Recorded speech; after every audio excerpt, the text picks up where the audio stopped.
Entrevistas. En el mundo al revés.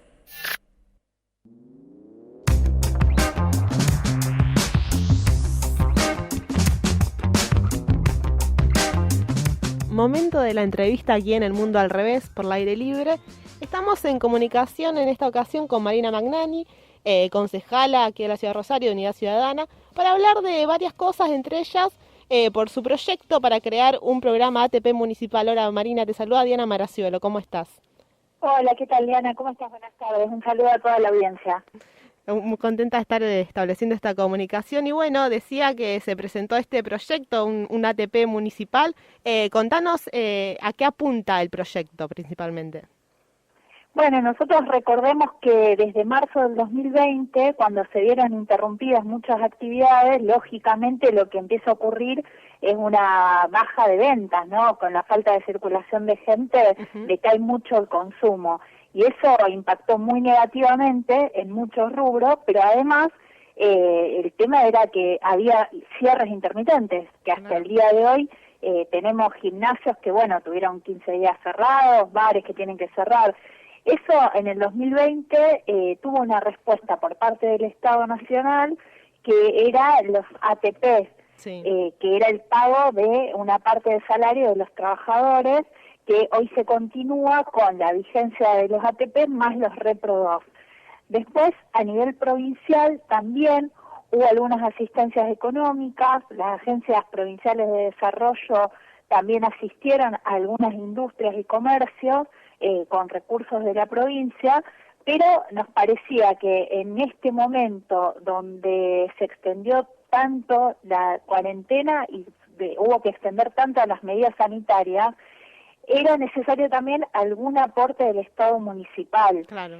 ¿Por qué? Principalmente porque la salida de la pandemia ahora la vemos porque tenemos una proyección de que entre agosto, septiembre y octubre ya toda la población va a tener al menos una vacuna. Entonces eso ya nos da un horizonte de salida, nos da digamos, ver el final del camino, pero mientras tanto hay 3 meses donde todavía muchos negocios van a estar dificultados. Entonces, lo que proponemos es que el Estado municipal haga un aporte, nosotros lo estimábamos en un aporte de 20.000 pesos para comercios minoristas y para pequeñas industrias, que se sumen, que puedan ser complementarios a los aportes que ya están recibiendo, ya sea de nación o de provincia.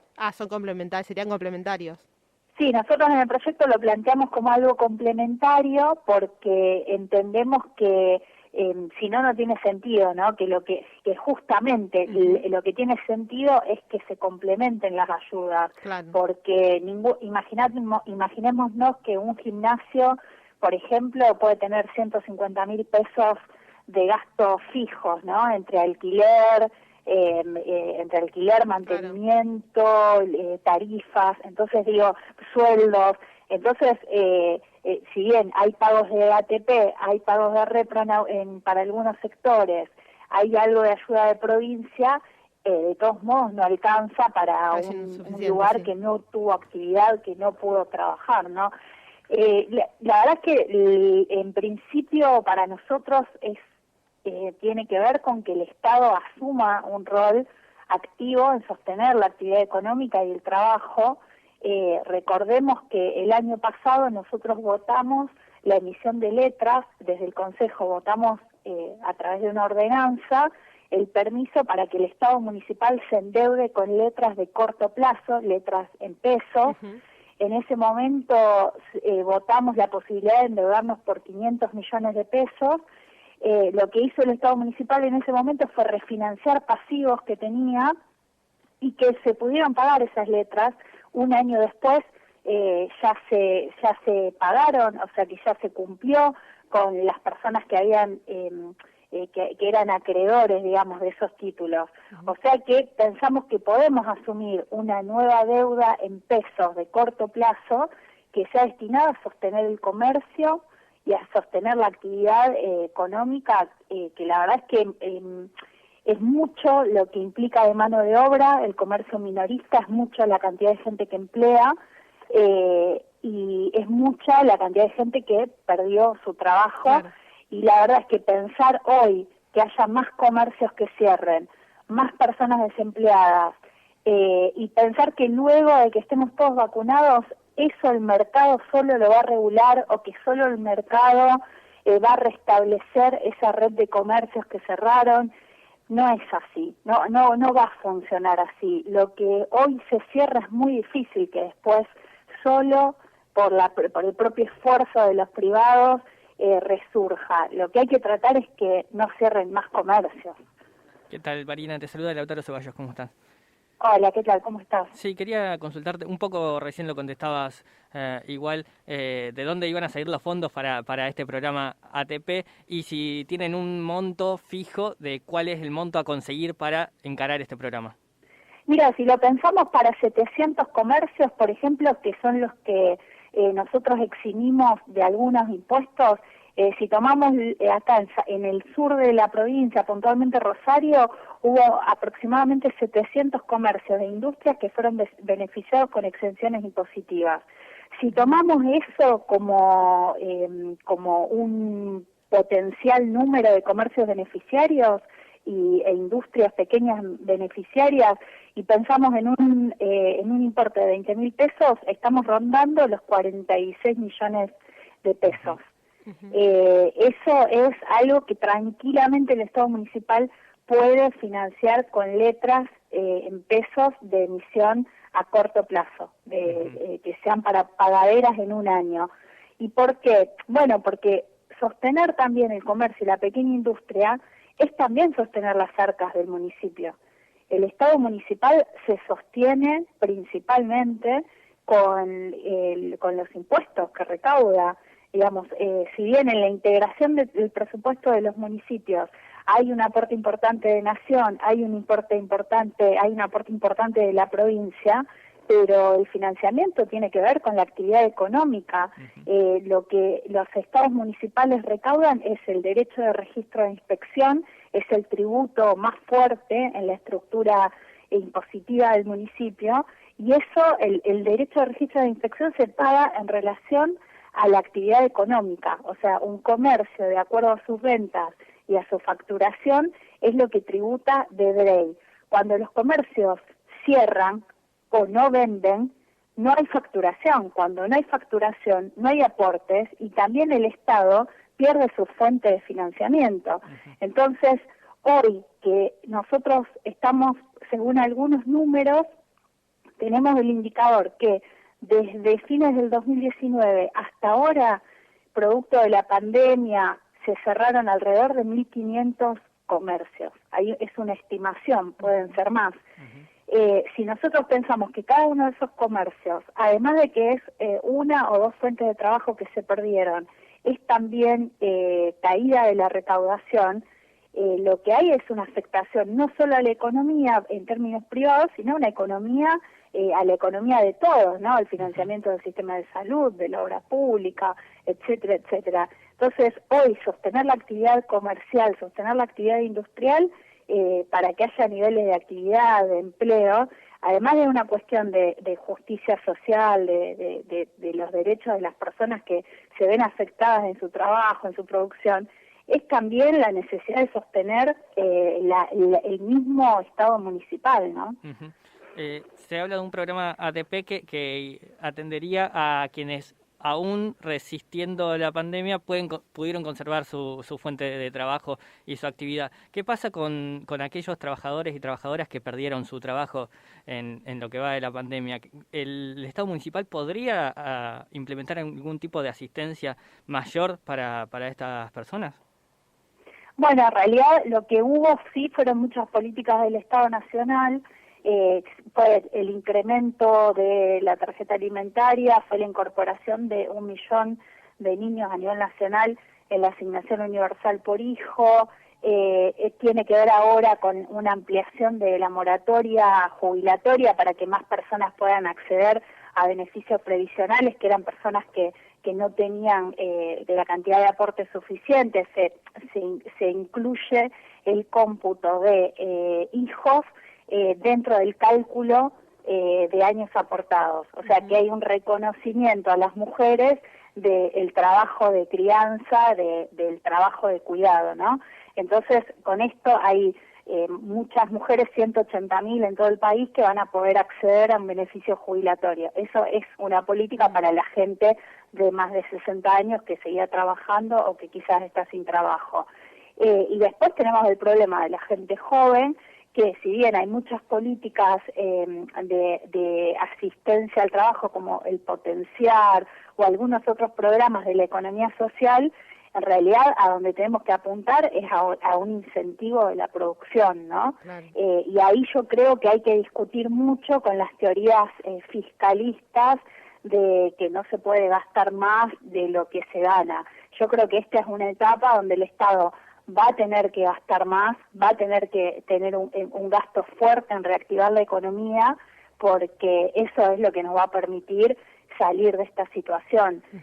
Yo insisto en esto, digo, de que el mercado va a ser solo el que va a invertir. No, yo creo que va a ser el Estado el que va a tener que motorizar una salida de la pandemia, haciendo una apuesta fuerte en la pequeña y mediana empresa, que son las que emplean el 70% de trabajo en todo el país, el 70% de la mano de obra ocupada lo absorbe la pequeña y mediana empresa, y en ese sentido hay muchas propuestas y hay muchas políticas, pero me parece a mí que tiene que estar el Estado. Yo esta semana hablábamos de Falabella, por ejemplo, Sí. que bueno, ahí es una experiencia donde lo que está ocurriendo es que una firma internacional, una firma que tiene cadenas en distintos países, tiene un margen de utilidad, de ganancias proyectados, que cuando no les da, porque esas empresas hacen una proyección de negocios, que cuando no les da exactamente como lo proyectan, cierran y se van, sí. y no importa lo que queda. Entonces ahí nosotros decimos, bueno, hagamos un fideicomiso, llamemos a una mesa con todos los actores, donde estén los propietarios del inmueble, donde estén los empresarios locales y marcas locales, que pueden ver en ese lugar un lugar privilegiado de oferta de bienes y servicios. Tenemos al BMR de Mandatos y Negocios, que es el ente fiduciario del Banco Municipal, que es una herramienta muy importante, digamos, que depende de la banca pública, que la provincia y el municipio se sienten a esa mesa de trabajo y que podamos constituir un plan de negocios que quizás para una cadena internacional no era rentable en este momento, pero para empresarios locales sí puede ser algo rentable. Pero para eso es importante tener un plan, constituir un fideicomiso de inversión, donde el Estado también sea parte garantizando la continuidad de los trabajadores, donde el Estado quizás pueda aportar en un principio el salario de los trabajadores, de 110 pibes y pibas que laburaban ahí, con miras a quizás recuperarlo después, ¿no? Porque de lo que hablo es de constituir un plan de negocios. Ahora, ¿qué es lo que ocurre?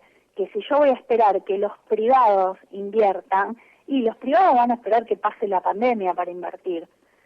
Tiene que haber una acción del Estado convocando, diciendo, bueno, yo soy garante de que acá puede haber un plan de negocios, una salida a futuro, y me parece que, digo, en esto, ¿no? Hago hincapié en que el Estado ya hoy no puede estar solamente observando y esperando que la salida sea por iniciativa privada. Me parece que hay que convocar a los actores, ser ser desde el Estado, tenemos que tener una mirada estratégica y convocar a un plan estratégico de recuperación económica, donde cada uno de los actores cumpla un rol, tenga su lugar, que termine en beneficio, que redunde en beneficio de todos, ¿no? Presentaste un proyecto para aumentar la densidad demográfica del casco, de lo que sería el casco histórico de la ciudad. ¿Se trata un poco de esto que estás comentando? ¿De qué va? Sí, va en el mismo sentido. Yo lo digo un poco exagerando, pero en realidad es eso. Nosotros vamos a tener que pensar una especie de plan Marshall de salida de la pandemia. El plan Marshall, para los que sean muy jóvenes y no lo sepan, fue el modelo de inyección de dinero para restaurar Europa después de la posguerra, ¿no? Donde había que tener mucha inversión pública para reactivar la economía, el Estado, la industria, el comercio. Esto es lo mismo. El centro tuvo desde el macrismo el centro, el casco histórico de la ciudad, tuvo un proceso de desertificación porque había una caída del salario real, un aumento de las tarifas, aumento de los alquileres, baja del consumo. Entonces, ya a partir del 2017, 2018, 2019, muchos negocios iban cerrando. Con la pandemia esto se agrava abruptamente porque no había circulación de gente, ¿no? Entonces tenemos este escenario de muchos locales comerciales en el centro vacíos, galerías vacías, algunos edificios que son patrimonio histórico vacíos y abandonados. Entonces lo que proponemos es que a partir de una acción de créditos con tasas subsidiadas, de estímulos fiscales, convoquemos a empresas constructoras, a cooperativas de trabajo de la construcción, a que hagan una remodelación de esos edificios con la condición de que se generen unidades de vivienda para sectores medios, de ingresos medios, medios bajos, para sectores trabajadores y estudiantiles. Que nosotros le propongamos a una empresa constructora, una empresa mediana, chica, una pyme de la construcción, que restablezcan ese edificio, que lo reacondicionen con créditos blandos del Estado, con la condición de que las unidades de vivienda que se generan se pongan, se oferten para trabajadores y estudiantes. Y lo que buscamos es solucionar dos cuestiones. Por un lado, evitar la desertificación de los cascos históricos urbanos, en este caso el casco histórico nuestro, y por el otro lado, que haya una oferta de vivienda accesible, que es también otra cosa que falta en Rosario, ¿no? Sí. Tenemos un segmento de viviendas quizás de precios muy altos para determinados sectores, y después a los sectores trabajadores les cuesta mucho alquilar o cuesta mucho conseguir dónde vivir. Entonces, nos parece que este era un buen momento, aprovechar esto de que el centro decayó, están vacíos, de que tantos edificios están sin uso, para repensar la dinámica y la trama urbana y la circulación de gente en el casco histórico. Marina, quiero aprovechar para consultarte por cómo ves el clima electoral. ¿Cómo viene el armado del Frente de Todos para las próximas elecciones a nivel local? Bueno, obviamente hay una definición de unidad, que yo creo que eso es muy importante. Digamos, hay que insistir en esto, ¿no? Cuando entre todos los sectores progresistas nos fragmentamos y disputamos entre nosotros, le dimos lugar a que gane una expresión muy oligárquica, entreguista, pirata, de una facción de la derecha argentina que es tremenda. Para mí, digamos, son piratas, ¿no? Si yo tengo que definir lo que hizo la familia Macri desde que vinieron a la Argentina hasta hoy, lo que hicieron fue piratería con el Estado argentino. Entonces, la fragmentación del campo nacional y popular habilitó a estas expresiones que lo único que generaron fue un endeudamiento histórico, o sea, una deuda que ningún país del mundo contrajo en dólares con el Fondo Monetario. Pensemos que el Fondo Monetario Internacional le ofreció a los países del mundo un crédito de 50.000 millones de dólares para paliar los efectos de la pandemia. Y la Argentina asumió la misma deuda con el fondo y no se hizo nada con esa deuda. Esa deuda no está invertida en tecnología, no está invertida en infraestructura, no está invertida en absolutamente nada. O sea, es plata que se fugó, casi la misma plata que entró, según el informe del Banco Central de esos años, casi la misma plata que entró se fugó. O sea, que hicieron piratería de divisas, ¿no? Macri, Caputo, Duhovne, Lacunza, todos estos amiguitos del capital transnacional. Entonces, digo, frente a esto, el escenario de unidad del campo popular es fundamental. Tendremos que dar las discusiones, va a haber tensiones, siempre hay distintas miradas, pero bueno, esas tensiones van a tener que convivir y tienen que convivir para generar una expresión clara que le diga a la sociedad, cambiemos, juntos por el cambio, son realmente el atraso de la Argentina, la primarización de su economía, convertirnos en exportadores de materia prima sin ningún beneficio para el resto de la población, a costa de la pérdida de, bueno, la educación, la salud, ¿no? Los mismos que ahora nos hablan de las vacunas son los que sacaron vacunas del calendario obligatorio, son los que duplicaron la mortalidad infantil en menores de 1 año, o sea, son ellos los que ahora nos quieren dar instrucciones de cómo se vacuna, son los que eliminaron el Ministerio de Salud y ahora quieren darnos instrucciones, son los que eliminaron el programa Conectar Igualdad y ahora quieren darnos instrucciones de educación para los niños y niñas, cuando ellos mismos cortaron un programa que hoy le posibilitaría a muchos niños y niñas sin acceso digital estar estudiando. Entonces digo, son el mal encarnado, y frente a eso hay que tener claro que la unidad de los sectores progresistas es la única salida. El concejal Eduardo Tognoli dijo en este programa que, un poco también replicando o haciéndose eco de lo que dijo el Gino Navarro a nivel nacional y el movimiento Evita a nivel nacional, que el Frente de Todos es un gobierno de transición. ¿Cuál es la opinión de la cámpora local frente a esto?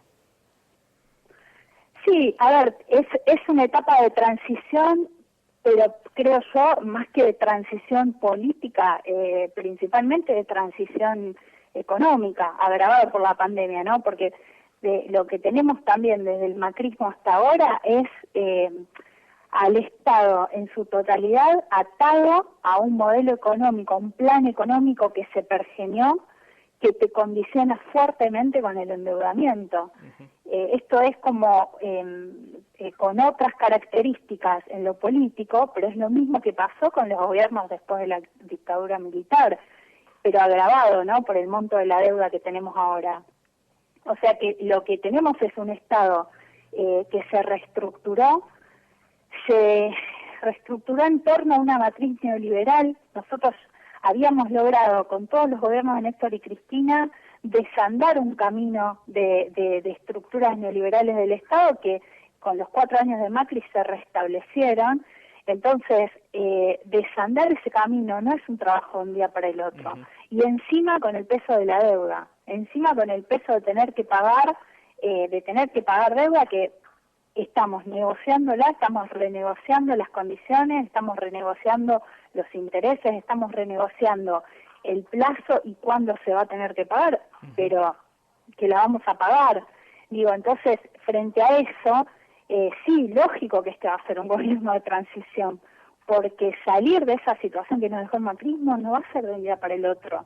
Y nosotros sí tenemos que transicionar a un momento donde podamos tener mayores niveles de autonomía, y tener mayores niveles de autonomía depende de poder generar un modelo económico que genere bienestar, que genere consumo, que genere inclusión, que genere trabajo, y en el medio de eso vamos a tener que cargar también con pagar la deuda, ¿no? Entonces, claro, es transicional, pero digo, para mí la transición, más que en lo político, pasa por lo económico.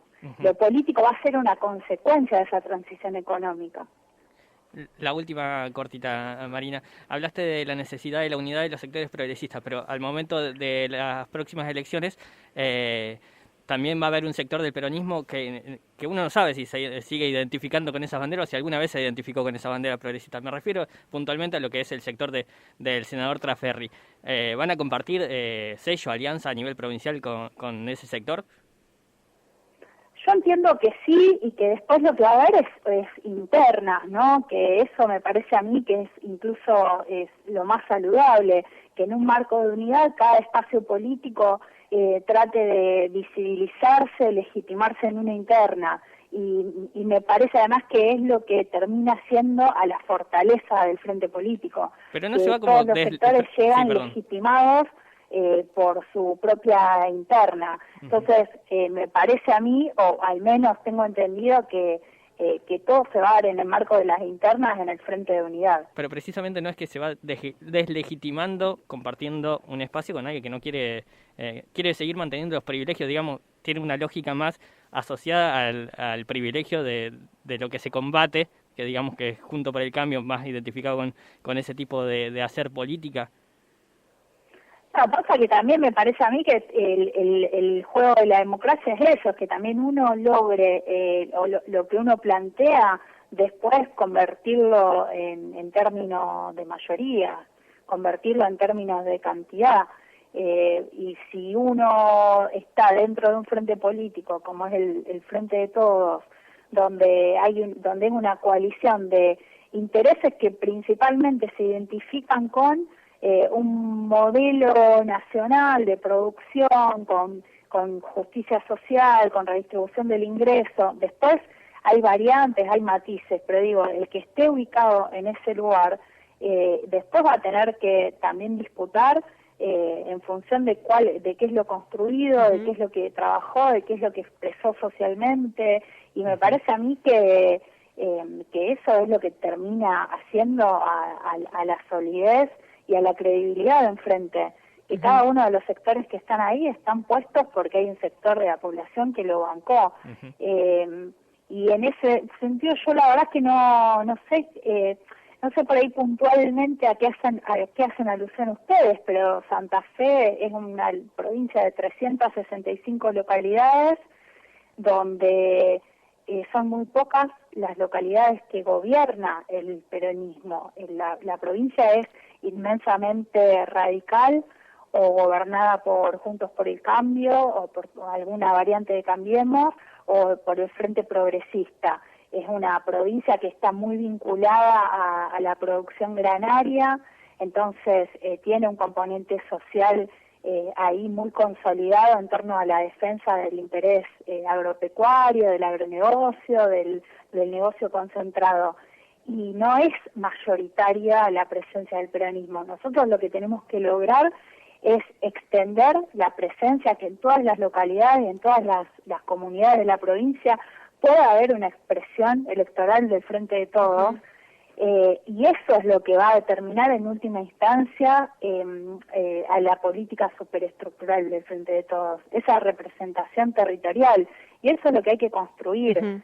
Yo creo que hoy no es un momento para estar en disputas internas o de fragmentar. Me parece que hay que ir con una bandera clara a cada localidad de la provincia y hablar esto de un modelo productivo que agregue valor, que Santa Fe no sea solamente una exportadora de granos crudos, que Santa Fe tiene que tener un modelo de trabajo y de desarrollo autónomo que genere bienestar e inclusión para todos y todas las santafesinas. No podemos seguir viviendo en una provincia donde la gran cantidad de gente excluida de sus lugares viene a vivir en condiciones miserables a los grandes cordones urbanos, porque en el resto de la provincia no hay un equilibrio en la obra pública, porque en el resto de la provincia no tenés gas para que se radiquen industrias, porque en el resto de la provincia no tenés agua. Digo, esas son las discusiones que hoy tenemos que dar, de cuál es un modelo de desarrollo donde no solamente generemos planes circunvalar para exportar soja, sino que generemos condiciones para que haya radicación de industria en cada una de las localidades y donde la gente pueda vivir, criarse en su localidad y quedarse y vivir con dignidad y tener acceso a la educación y al trabajo en su lugar. Entonces digo, estas discusiones hoy las está dando el Frente de Todos. La apuesta es a que la demos adentro del Frente de Todos, dirimiendo en internas, discutiendo, pero en unidad. Clarísimo, Marina, te agradecemos muchísimo la comunicación. Muchas gracias. No, muchísimas gracias a ustedes. Un abrazo grande. Ahí pasaba la concejala Marina Magnani, concejala aquí de la ciudad de Rosario, por Unidad Ciudadana. Quédate ahí que ya seguimos con El Mundo al Revés.